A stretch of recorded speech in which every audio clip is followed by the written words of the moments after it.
السلام علیکم۔ آج ہم آپ کو اپنی اس ویڈیو میں بتائیں گے کہ اہل عرب امام ابو حنیفہ کے مسلک کو کیوں نہیں مانتے ہیں۔ اس کی کیا وجہ ہے؟ اس کی وجہ یہ ہے کہ امام ابو حنیفہ فارس یعنی ایران کے رہنے والے تھے، اجمی نسل کے تھے، گرچہ وہ عراق کے شہر کوفہ میں پیدا ہوئے لیکن نسلاً ایرانی تھے، اور ان کا حنفی فقہ عراق کے قیاس اور رائے پر بنا۔ اس لیے عرب والے مکہ مدینہ کی حدیث کو ترجیح دیتے ہیں، اس لیے ان لوگوں نے امام مالک کے مسلک کو عرب میں رائج کیا اور حنفی فقہ کو، حنفی مسلک کو مسترد کر دیا۔ آج ہم آپ کو اس ویڈیو میں بتائیں گے، بہت سی غلط فہمیاں دور کریں گے، حدیثوں کے بارے میں بتائیں گے، ان کے نام بتائیں گے اور ان کے مصنفین کے اصلی نام بتائیں گے، یہ بھی بتائیں گے کہاں کے رہنے والے ہیں، اور جو غلط فہمیاں رائج ہیں وہ سب ہم آپ کی دور کریں گے۔ جلالین شریف کو بہت سے لوگ حدیث کی کتاب سمجھتے ہیں، لیکن یہ صحیح نہیں ہے۔ جلالین شریف تفسیر کی کتاب ہے۔ آپ کو پتہ ہے اس کو جلالین کیوں کہا جاتا ہے؟ جلالین کا مطلب عربی میں ہوتا ہے دو جلال والے۔ اس کا پہلا حصہ جلال الدین محلی نے لکھا اور اس کو مکمل کیا، اس کا دوسرا حصہ لکھا، مطلب کتاب کو مکمل کیا، علامہ جلال الدین سیوطی نے۔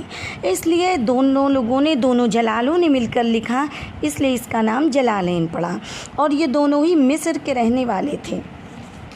اب ہم آپ کو بتائیں گے سب کے بارے میں، سارے محدثین کے بارے میں، کہ ان کا نام کیوں پڑا، ان کا نام اصلی کیا تھا۔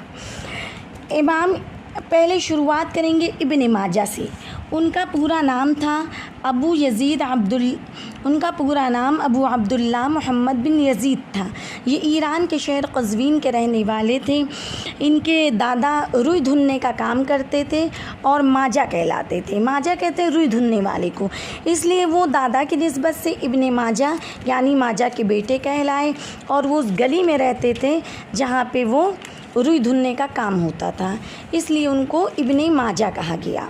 اب ہم بات کریں گے دوسرے مصنف محدث ابو عبد الرحمن احمد بن شعیب نسائی کی۔ ان کا پورا نام ابو عبد الرحمن احمد بن شعیب تھا۔ نسا شہر جو ترکمانستان میں واقع ہے، اس کے رہنے والے تھے، اس لیے شہر کی نسبت سے ان کا نام امام نسائی پڑا۔ اب ہم بات کریں گے شعب الایمان کے مصنف بہیقی، امام بہیقی کی۔ ان کا پورا نام ابو بکر احمد بن حسین بہیقی تھا۔ یہ بہیق کے ایران کے شہر بہیق کے رہنے والے تھے، جو کہ ایران کے خراسان علاقے میں ہے۔ اب ہم بات کریں گے سب سے مشہور، سب سے بڑے امام بخاری کی، بخاری شریف کے محدث امام بخاری کی۔ ان کا پورا نام تھا ابو عبداللہ محمد بن اسماعیل بخاری۔ یہ ازبکستان کے شہر بخارا کے رہنے والے تھے۔ دوسرے نمبر پر ہم ترمذی شریف کے مصنف ابو عیسیٰ محمد بن عیسیٰ ترمذی۔ ان کا نام ترمذ کیوں پڑا؟ ازبکستان کے شہر ترمذ کے رہنے والے تھے۔ مشکات شریف کے مصنف کا پورا نام تھا ولی الدین ابو عبداللہ محمد بن عبداللہ خطیب تبریز، یعنی موجودہ ایران کا شہر ہے۔ تبریز ایران کے شہر کا نام ہے۔ مسلم شریف کے مصنف کا پورا نام امام ابو الحسین مسلم بن حجاج بن مسلم نیشاپوری۔ یہ ایران کے شہر نیشاپور کے رہنے والے تھے۔ سنن ابی داود کے مصنف کا پورا نام تھا ابو داود سلیمان بن اشعث بن اسحاق سجستانی۔ سجستان ایران افغانستان کی سرحد پر واقع شہر کا نام ہے۔ موطا امام مالک کے مصنف کا نام تھا امام مالک بن انس مدنی۔ یہ مدینہ کے رہنے والے تھے۔ مسند احمد کے مصنف کا پورا نام امام احمد بن حنبل ہے۔ یہ بغداد عراق کے رہنے والے تھے۔